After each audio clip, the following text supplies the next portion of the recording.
Hey there, Bootsowen here. Welcome downstairs to Laundryland. Samsung and Bosch WFP3300 there, and in front of me, but behind the camera, is the Hotpoint Empress and the Samsung tumble dryer and the White Knight tumble dryer and the massive Miele. We might have a look at those later. So, what are we here to talk about today? Well, it's another update video. I'm going to have a quick look at the Hotpoint Empress because I think it's something you might like to see. We're not going to play with it today, but it's over there. In the future, we will play with it. I've been promising that for a year, but I can feel it's getting close.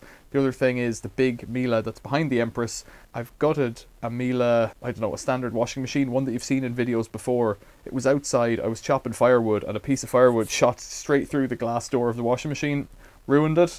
The machine had a fault where it was doing a weird fill thing anyway, so I scrapped it, kept all the parts that I think I need to transfer the pump from the small Miele into the big Miele, which has a sluice, because the sluice feature is a pain. It means you have to have the machine up high to get a fall for a drain and all this kind of thing, whereas with a pump you just pump it out as normal, and I think it should be easy to do. And I think it might also cure one of the leaks that the big Miele had, which I cured with, sticky stuff before. Other thing, which I'm kind of keen to talk about at the start of this video, is that if you are somebody who watches this channel frequently, you'll know that I've started putting up shorts, re-editing videos into shorts as well, which I don't know, some people might not like, but what it seems to me is, from looking at the YouTube stats, the shorts, they're not watched by the same people who watch the channel. And one video in particular, one short in particular in the last week has just run away. Gotten 1 million views in the last, whatever, since it was published, but in the last week really those million have come in, which is crazy from my point of view. It's one about a bicycle chain protector, if you want to call it that. I made it out of a piece of condenser tumble dryer hose, cut a slit down it, wrapped it around my kid's chain, and the idea is that the chain's all black and greasy. Kids have a propensity for grabbing things. If they grab this, it's a little bit dirty, but it's not as dirty as a black oily chain, because I like to keep chains well oiled. So that video has run away, and what's amazing, and what I'd like to talk about in this video a little bit, maybe this will be it now, is that the comments are just bizarre. There's 1 million views. It's a short that's only, whatever seconds long, so it's not exactly long. And some people have this, I don't know, the need, if you want to call it that, to go in, write down something that's in their brain. And it's weird. It's just bizarre that a lot of people are very concerned that I haven't used tumble dryer hose, that I've used conduit, electrical conduit, which is, pretty much exactly the same thing, but some of it comes with a split already. And they need to tell me that, even though I know what I used. They're convinced that I have no idea what I'm doing, or have done, which to me is quite bizarre. The other people are telling me that it'll rust up and it'll hold water and all that. Well, that time will tell, and so far it's fine. And the other thing that people keep telling me is about friction. And the point here is that people are just convinced that they're right, not having done something. And it's been a bit of an eye-opener recently to consider this. Andy Reynolds, whose name features quite a lot on this channel as an influence, given that he is an influencer at this point in time with his YouTube channel. Andy has pointed out in one of his books that you should pay attention to people who've done things rather than people who have read about them. The armchair theorists, as he calls them, which I am happy to say that I have been and am from time to time. You read something in a book and you just take it for being true. But the reality is, this bicycle chain protector doesn't seem to cause more friction on a kid's bike, where friction is not an issue, and it's not really friction, it's just resistance on the chain is what the person seems to mean. Many of them commenting the same thing. But it's interesting when you get a bulk of comments together to see how different threads emerge, and you don't get that typically on long form videos where there's different things. Like I could get maybe a few comments of different thoughts, or because of the type of video I do where I'm making, how to repair things like this, you'll get people who say just simply thank you, and that's cool. It's also a good time to say thanks to the unnamed person who's, mostly because I've forgotten their name, who've put in a few quid in the last week into the super thankses. So yeah, big up there, and thanks very much for that. But most of the time people are just generally saying thanks, but the short, it seems to drive a kind of an aggravated response that, you are wrong. You have done this wrong. I know I'm right. I've never done anything in my whole life. I've watched all the other shorts on how to do these things, and the mind just boggles. I don't know. I don't know what it is, but it's been my week watching these comments come in, because I vet them all and I pretty much clean out anything that's rude. But typically I never have to do that, and I just use the vetting process as a way of saying, oh yeah, I'll have to respond to that. So that's shorts, and that's the last week of the short, the bicycle chain short. And the main video hasn't done anything, even though it's in theory linked to the short somehow in YouTube land. I don't know how that works. But the short, it's just run away, and that can only be a good thing for the internet if there's more of my voice on it. Sorry, apologies. So that was that. Another interesting comment came in the other night, and somebody said, please don't think I'm being a twat, maybe it may have been their word, or being difficult, but it was on a Dyson filter and vortex cleaning video, which is, an old one basically. It doesn't get comments every week even. But someone said, is it not better to buy a new filter, or is it not cheaper or something to buy a new filter than to wash the old one, given that washing the old one you're going to use so many liters of water and your time and heating the water and detergent and putting it all down the drain, versus a new one that is just clean and it's new. And I pondered it for a few minutes, and then I just started looking at the internet, and I thought, well, really the costs here are quite simple. A new filter costs about £5 for a cheapy knockoff Dyson filter delivered to your house, which is not expensive, completely not expensive. But somebody who's working in a country like any Western country will have to pay tax and various types of associated taxes on their income. So if you earn, in a wage term, say 10 quid an hour, you might only take home, I don't know, I would say 66% of that. So that's a kind of a lower rate taxpayer in the UK kind of salary or wage. You take home 66% of it. So if you earn 10 quid, you only get 750, 666. So if something costs £5, it actually costs you, of your salary at the top end, 750. So I probably need to draw this on a whiteboard or something in another video, but this is just a rambling update video, so bear with me. So if you think you're going out and you earn 10 quid an hour and this thing costs £5, well, you think that's half an hour of my day rather than washing the thing, etc, etc. But it's not. It's 3/4 of an hour, because you've got to find 750 of gross income to wind up with 5 quid of net income. I think my numbers are still holding up here. Look at it on the other side. To heat water, I think I did a calculation based on heating 20 litres of water from 15 degrees to 40 degrees as your hot water for, making your soapy detergent and all. That's 0.58 of a kilowatt hour to do that, which at the moment could be around 20 pence, depending on the rate you're on. It could even be a bit more, maybe 30 pence. Add the loading onto the 30 pence, because you've earned your money separately, so it could be 45 pence. And then think about detergent. How much is a squeeze of washing up liquid? 10p? 2p? 5p? Depends on how big a squeeze and all that. You have to buy water. Water's a few pence per... Well, water's under a penny per litre, I think, at the moment where we are. Maybe half a penny per litre, something like that. So whatever number of litres, say 100 litres, go way out. You're talking 50p. You're still nowhere near the amount of money that it would cost to buy the thing. Now, time is the other one. So go back to the earning the money to get the time thing. We talked about a £5 would be about half an hour or 3/4 of an hour, depending on how you look at it. 3/4 of an hour versus potentially 5 or 10 minutes, maybe a bit longer doing the thing. The other factor is, bear with me, the other factor is if you buy something online, you have to wait for it to come. So that filter won't be here today. If you wash it today, you'll have to dry it. It'll be ready tomorrow, depending on how warm your house is or where you keep it.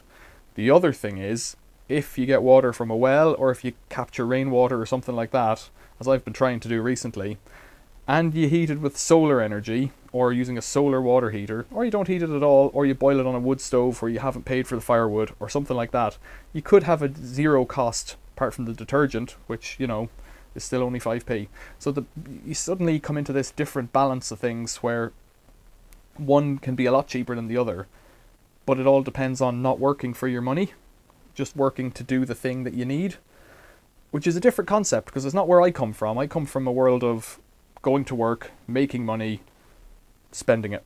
Whatever the thing is that you need, be it buying a filter, going to a restaurant, getting on a train, all those things. You don't need to get on a train. Say if I want to go into town, if I want to get on a train into town, it takes a few minutes on the train, maybe more than a few minutes. I can walk it in an hour, I can cycle it in 15-20 minutes, or I can get a train that takes around the same or less than cycling. And that doesn't include waiting for the train. Now, the train costs money, the other two are free. Time is the factor. How much money does the thing cost to go and do? I'll just leave it up to you. I'm just throwing it out there. You've already turned off at this point, maybe? I don't know. But that's where the comments got my mind going in the last week. I've put up some videos about solar inverters in the last week. The ones I run are ABB and Aurora. I have two others, a Solace and another ABB, I think, in the front cellar. But out the back, I noticed that we're getting 0 watts for a lot of the day on one of them that only has 5 panels. 0 watts actually costs energy. I didn't think a grid-tied solar inverter could draw energy from the grid. Turns out it can. If you don't believe me, check out the video from the last week where I've done it. And it goes down to this questioning thing. I seem to have it in my head that I'd read somewhere that they couldn't draw power from the grid. They could only give it from the DC. So when there wasn't enough DC to even wake up the machine was off. Not so. If you're in this ambient thing, it has like a buffer zone where it'll float along for twilight times, which in the middle of winter, where we are, some days twilight is pretty much all day, completely overcast and dull. So there you go. In the last update video a few weeks ago, I talked about memberships on the channel. Memberships on the channel are something that I kind of ignored for a while because I don't think I really care for them. I'm not a member of any other channels, and it seems that if you are a member, you get to see a video sooner, or you get a sticker or a wave like that, is what my hands were doing. I don't particularly care about that, but I do see these things as being part of playing YouTube. If YouTube's a game, which is kind of how I play it, I don't know, I make a lot of videos, so you could call it work as well, but it's a game. It piggybacks on my life rather than being my life, I hope. So if that's the game, well then you've got to use the tools that they're giving you. If that's what they want you to do, if they want you to do making shorts, if they want you to do memberships, if they want you to, use all the tools of their game, well, you just do them, It's alright with me. And I said to everybody, if I put videos up there, and I have put a few new ones up there, they'll come out eventually. At the same time, in the past, what I used to do was put them up as unlisted so that you couldn't see them unless you knew where to look in a playlist typically. Now I've put them up as member-only videos. There's still no members, and that's cool with me. The videos will come out on the same schedule they would have come out as unlisted videos to being public videos. So if it annoys anybody that there's a membership thing there, just don't worry about it. Just don't do it. The videos will come to you eventually. Unless there's members there who are somehow special, and there aren't at the moment, then why would I make member-only content that will never come out to the world? This effectively is the member-only content for subscribers, but it's not member-only content. Following on from playing the YouTube game, what about live streams? So you tell me, live streams. Should I do them? Should this be a live stream with me reading comments on a laptop beside me? I've never done it, so I don't really know how it works. But from having watched a video or two about it and watched a couple of live streams, maybe I have to have a laptop set up so I can read the comments, pretend like I'm looking over here reading them while I'm talking to you over here, and also trying to have some kind of a thread in it rather than just rambling. So I'm thinking, well, what if I do a couple of digests of disassembling showers, because that's a kind of a job that always goes the same. It's not really something I'm going to put back together. I'm not really looking for a fault to fix it like I am with washing machines. The camera tends to stay in the same place and you just get to see the hands in front of you doing screwdrivers and whatnot. But I can also interact and talk and you can watch it. I don't know if that's a helpful thing. I don't know if that's something that... Not even helpful, because the video will come out if I make it without being live, but the live stream thing brings some interaction, and I like that. The comments are, comments on a video like this that you will comment on from something I've said. This video will typically get 10 or 20 comments, and that to me is enough that I can respond to them. And if you haven't commented before in a video, just do. It's interesting to me to see what your thoughts are, even if you're not making a point, even if you're just saying I like something or I don't like something. It's all cool. So maybe that's something I'll do, but you might tell me in the comments below if that's a good thing to do. The issue I have, one of the issues I have with it is scheduling. That do I tell you when it's happening, or do I just do it because now I have time to do it, which is how I make videos. I make videos because I've got whatever length of time, half an hour to take something apart.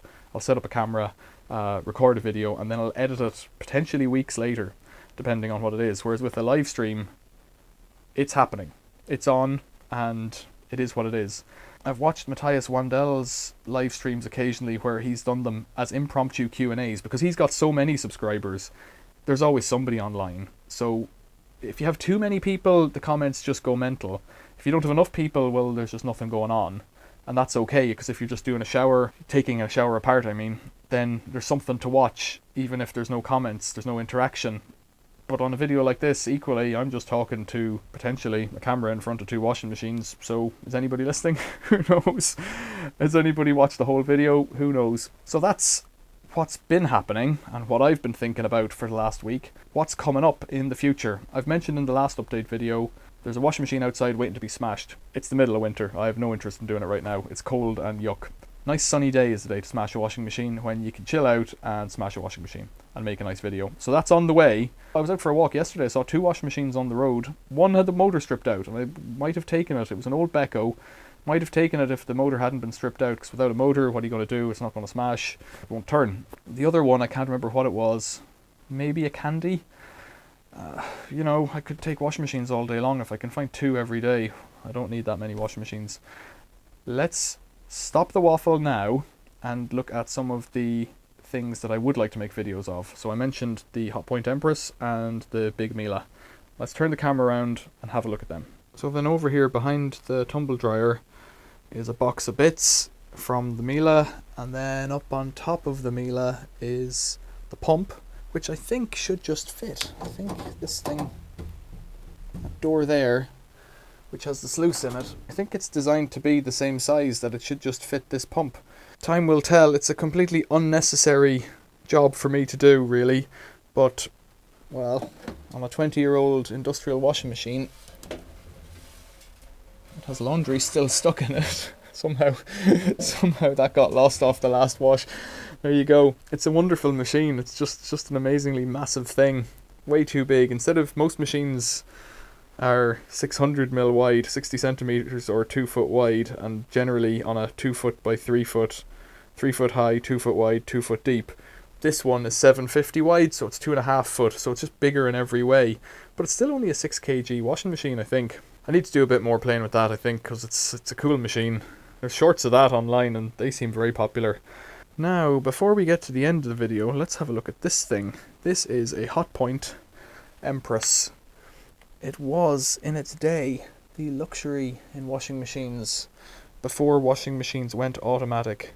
It is missing from the top a kind of a lid that comes down over the whole lot and covers this bit, so you could use it as a kind of a tabletop or a worktop. Lift that off, that's heavy enough.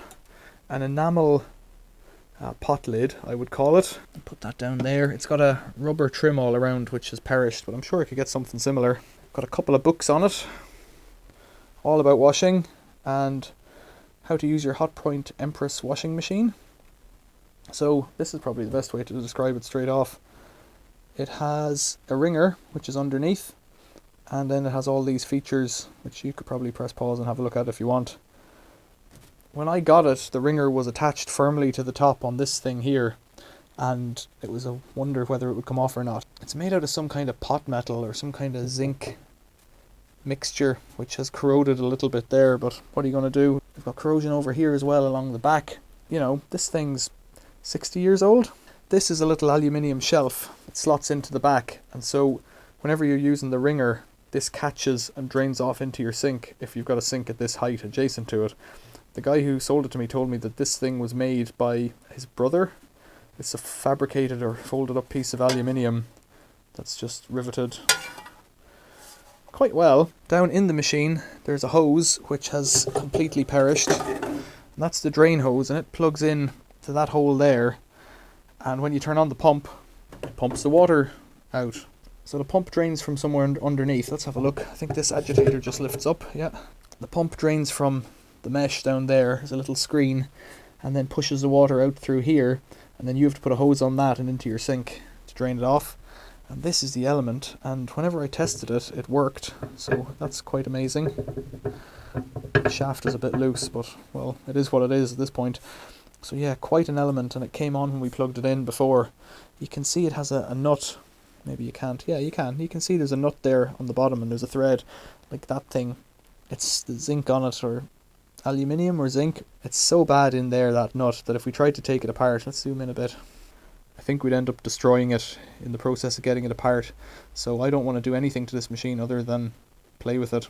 But it's been here a year, so I don't really want to play with it that hard, clearly. Let's put this back together and have a look underneath. That's there. Put the pot lid back on. So over in that back corner, there's a drive mechanism somewhere down there. And if I look in underneath here in the cupboard, there is the ringer. And this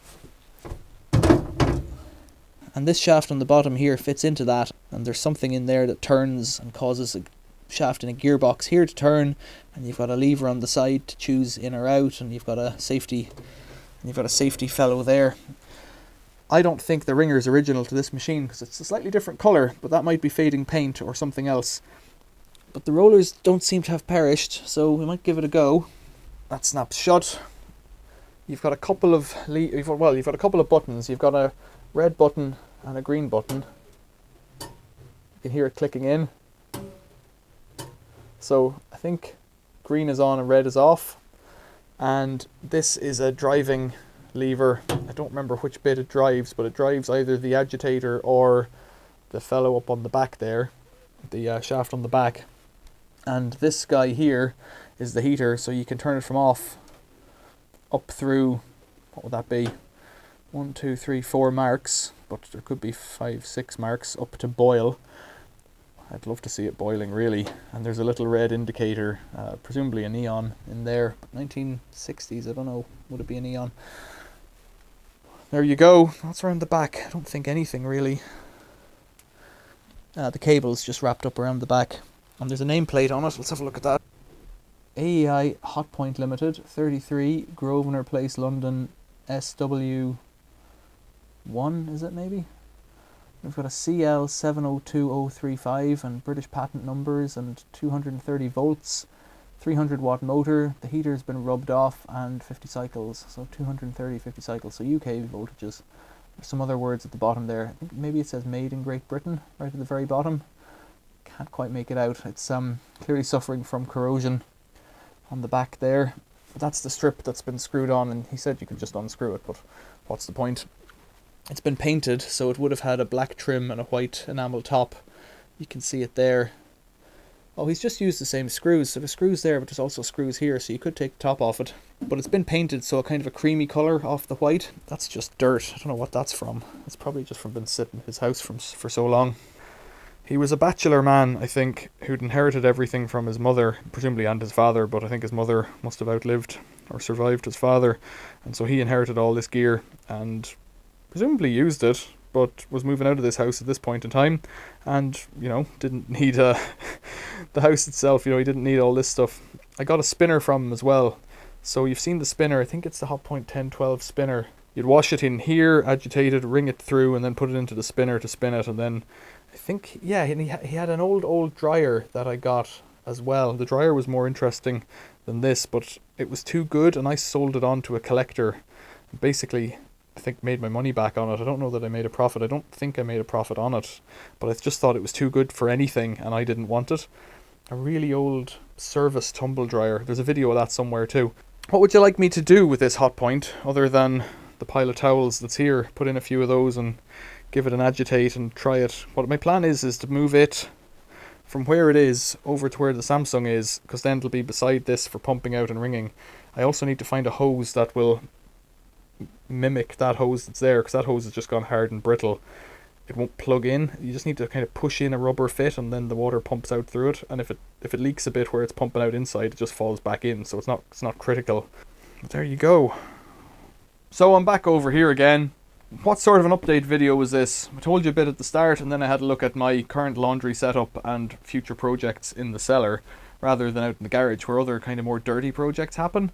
This is more of my, well, I wouldn't call it electronics, but, you know, electrical based stuff tends to happen down in the cellar where it's a bit cleaner, whereas woodwork and dusty things tend to happen out in the shed. What would you like to see more videos of? And if you'd like more videos like this, they're remarkably easy to make, because all I do is talk to the camera for half an hour and then edit it later on. If you'd like to see more like this, that'd be really cool. If you wouldn't, tell me, because I can deal with that. I don't have to make these videos. They're not very popular in terms of views, but they're popular in terms of engagement, because the people who I think subscribe to the channel, you watchers, you're very welcome, and it's kind of pleasant to make when you get nice feedback on them, you know, or interactive feedback.